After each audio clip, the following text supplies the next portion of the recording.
This is Bob Heronimus, who wore the suit in the film that you saw with Roger Patterson. And as a matter of fact, I'm going to show you that exact same mask and the shoulder pads. These shoulder pads right here are the shoulder pads that we use to build up the suit. Now the reason, incidentally, I wanted to show you that our gorilla suits did get better. That's a suit right there that we made for a magician you probably never heard of. His name's David Copperfield, and that suit does everything. But when Roger Patterson called me back after he received the suit, and he asked me first of all on the phone, he said, does it look like a real gorilla? And I didn't know that he did not want it to look like a real gorilla. He wanted it to look like a neanthal man. So I said, well, it looks like a Hollywood gorilla. So I shipped him the suit. Well, first, I want to tell you this also. He said to me, I'll tell you much. He says, how much is it? I said, it's $435. He said, well, I'm not sure I can use this. But he said, I'll tell you what, you send me the suit, and if I can use it, I'll send you a check, and if I can't use it, I'll send it back to you. I thought about that for 60 seconds, well, maybe 30 seconds. And I said, listen, here's what I want you to do. You send me not a check, you send me a money order. If I can use it, I'll keep it.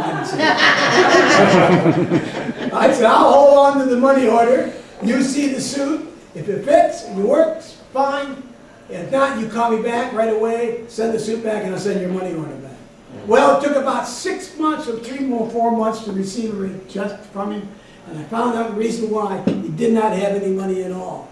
But he went out and raised money from other people, explaining to him this project that he was going to do, producing a Bigfoot walking through the forest and put it on film.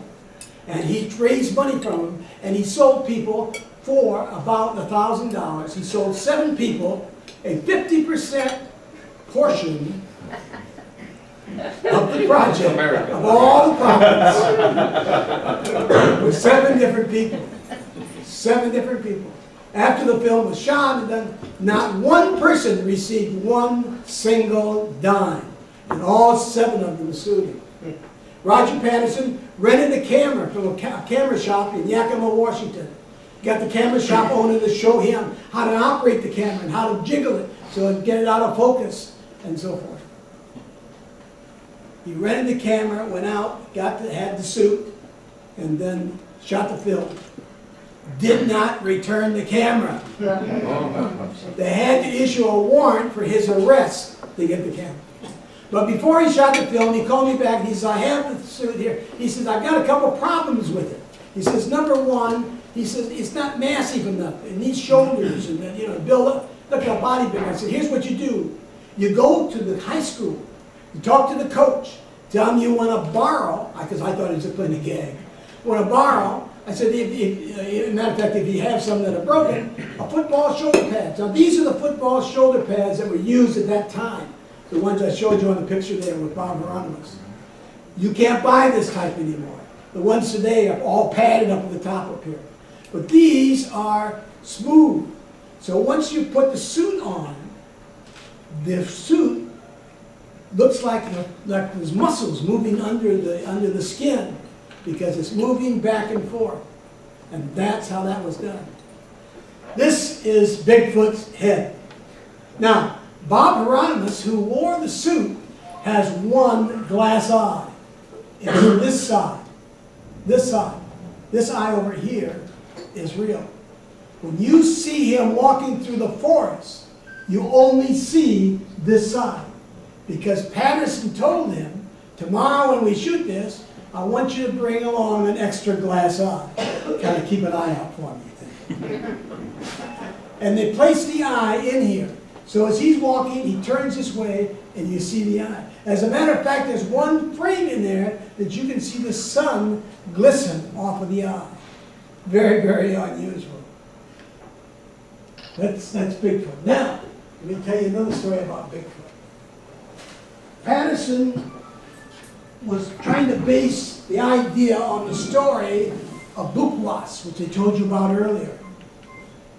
A creature that all the Bukwas, every one of them, in the Indian legends, were females. There were no males. I don't know how they did that, but there were no males. And so this had to be a female. So when he got it, he did one other change to the suit, and that is he added breasts to the suit. This is it right here. Now I bet not hold like that. So, as he's walking through the forest, and you can see this in the film if you have to look close enough, but people say, it's a female, it's a female. Well, let me tell you what happened. I'm out shooting, and I told you this last night, but some of you all were not there, so I'm going to tell the story again. The director came to me just before we're ready to shoot on National Geographic, and he walks up to me, and Bob is already dressed in the costume, but he hadn't put the head on because he's claustrophobic. And the director said to me, he said, listen, he said, when Bigfoot walks through the forest, do the boobs bounce? I said, what? He said, do the boobs bounce? And what are you talking about? And he said, well, on the Bigfoot film of Patterson, the boobs bounce. I said, you are crazy. I said, first of all, I made that suit and I made this suit, and the boobs don't bounce on either suit. As a matter of fact, how would you even know it? It was shot 30 feet away, and during that time, I mean, it was out of focus half the time and so on and so on in the original film. And he said, well, he said, we slowed it down, digitized it, so on, and you can see the boobs bounce. And I said, well, the boobs didn't bounce on that costume, and they will not bounce on this costume. And the director said, well, then that's not a real Bigfoot, and he walks away. Now, just a few minutes later, the director said, all right, ready. Bob heronimus put the head on, fastened it up, and he walked down through the forest. Now, I want you to notice this material and how it's made. This has a stretch in it that stretches actually in different directions. You can stretch the material back and forth. So as he was walking through the forest with that extra weight on there, the boobs bounced. The first time I'd ever noticed that.